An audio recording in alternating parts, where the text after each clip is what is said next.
Hey everybody, so I'm going to be teaching you how to saute perfectly. I'm Chef J. Leanne and I'm going to help you out. So for starters, you need a saute pan or pan like this. This one is non-stick. Now if you have a non-stick pan, be careful not to heat your oil, not to heat the pan first. Do not heat a non-stick pan first. Why? Because if you heat the pan first before putting oil or anything like that in it to cook, you can ruin the non-stick barrier, and you can also release a lot of unhealthy fumes into the meal, into the atmosphere, and that would not be good. So if you have a non-stick pan, it is best to put your oil in first and then turn on the heat. Today I'm going to be working with onions. I have a couple different sizes. I have these thin slice and I have these thick slice onions. I'm going to be showing you why it's important.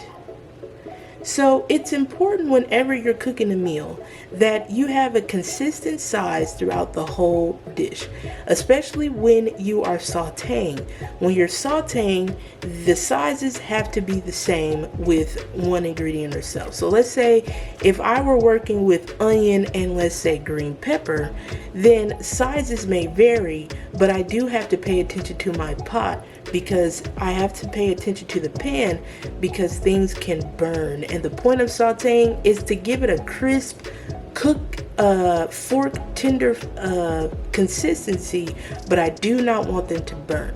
So right here, this one right here is a thinly sliced onion. This thin sliced onion is probably going to cook the quickest. This is a thicker slice, and this one is going to cook a lot. This one is probably going to cook slower, and it's probably going to take a little longer to get to the crispy fork tender flavor fork tender consistency that I want. But if I cook these both, and I will cook these both to show you the difference, if I cook these both at the same time, they will not cook consistently. So because of that, in any meal that you want to make sure that your food is cooked consistently. And this is why I say that one of the 5 keys to cooking great meals all the time, cooking anything you want, is making sure that you have good knife skills. Good knife skills create consistent cuts. Consistent cuts create a consistent taste and flavor throughout the dish, and it makes your cooking process a lot more smoother. So if you want to know how to do things like that, join my class. Join my class on everyday knife skills, where I teach you how to cut consistently and how to do it accurately for accurate cooking.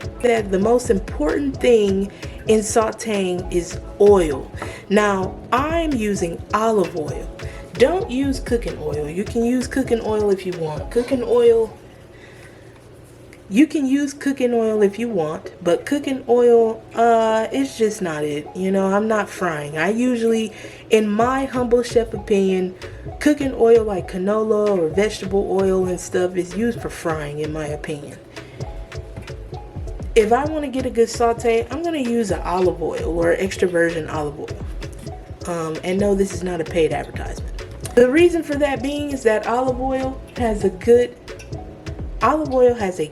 smoke point, so that way the food can get crispy, it can cook consistently, and I don't have to worry about it burning.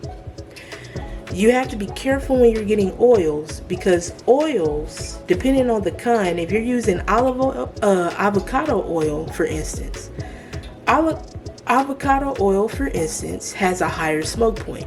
So this means that if my temperature is set at around a medium high point, that means that my food is going to burn or be hotter more quickly or cook more quickly with a higher smoke point. So be careful, because not all oils were created equal. So it's important to know that. And then you need to make sure that you have butter, because butter is going to slow down and prevent the charring in the cooking process. Think of oil as like the flat iron or the hot comb, and think of butter as like a heat protectant. It protects the food and gives it a nice coating, keeps its flavor, so that way it doesn't burn. My pan is, the eye is on, and I started off with the cold pan and let the oil heat up because it's non-stick. So make sure that you have all of your ingredients ready. And this oil is starting to get hot. Usually oil, when it can slip around like that, that means that it's pretty hot. It doesn't have that oozing consistency anymore. It's starting to move around kind of like water. And see, I'm glad that that happened, because now you can see, this is what I'm talking about cooking consistently. These are probably going to be done before the rest of these because they went in first. So now I have to keep an eye on this, and that's going to make it just a little tougher, but these should be able to be salvaged. Now I think this is hot enough where I can add the rest of the onion in. Yeah, that's good enough for me. Now that I have my onion in here, I'm going to start with these. Now the most important thing is right now my heat is almost on the highest heat it can be. And I'm doing that because I want to show you, if this heat is too high, this stuff is going to start burning. That's not the purpose of a saute. The purpose of a saute is to make it crispy and fork tender without it being charred. So I'm going to add these in here next. And you can already tell the difference in this. This is popping, the grease is popping. So what I'm going to do is, when you're sauteing, heat is the key when you're sauteing, because oil can get hot, and like I mentioned earlier, if you have avocado oil that has a higher smoke point, this would already be burning because of the way that heat was. So right now, this right here, woo, this right here is, look at that, look at the color. So if I hadn't turned this down, this would already be burning. So when you have your heat, you need to make sure that the heat is at least on medium high, but try to get it as close to medium as possible if you can. Because once again, if the heat is way too high, you're going to get some burnt pieces. Now I add in my butter. That butter, see how it melts? And this butter, as it melts, it protects all of these things from getting extra crispy, because, like I mentioned before, oil is like the flat irons. If you know hair, oil is like the flat irons. Butter is like the heat protector. It protects everything from burning, so you can keep cooking it as much as you need to without it burning. And you see right now, it's starting to get a little crispy. There's some browning and everything, but I don't want it to get too dark, because again, I don't want it to burn. I just want it to be crispy enough, and I want it to be ready. And you can also see the difference. These little pieces are done, but these pieces right here have yet to char. That's why it's important when you're using your knife to create consistent cuts, because look at this. These are like done. Those are perfect for what I want, for what I desire. These right here have yet to do anything. And because I have to wait for the bigger pieces to cook, I'm risking burning everything else. So if you go to my Everyday Knife Skills course, I show you how to cut everything consistently and evenly. You don't have to have a special knife. Your knife doesn't have to cost $1 million in order to cook good.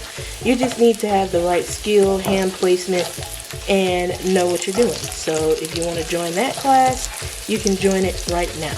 So now, look at that. I'm going to turn this heat off because this is ridiculous. This is ridiculous. See that? These little pieces are burnt and they're crispy, all that other stuff. If they're not already burnt, these pieces have yet to do anything to them. Why? Because these pieces are inconsistent with the other ones. So these ones are taking a lot longer to do what I need them to do. So I'm glad that I did it like that, so that way you can see what inconsistent cuts will do to your meal, and why it's important to make sure that when you're sauteing all the food like this, especially of one ingredient, not like if you have like this and maybe some broccoli, that's totally different. But if you're having something like onions and then more onions like this. You need to make sure that all those onions are consistent, and you have to make sure that the heat is just right, or else all of this stuff can burn like this. So that is my tutorial on how to saute perfectly and how to saute the correct way. So if you understand that, leave a like, comment, and share this with somebody who needs to get better at sauteing, and I will see you in the next video.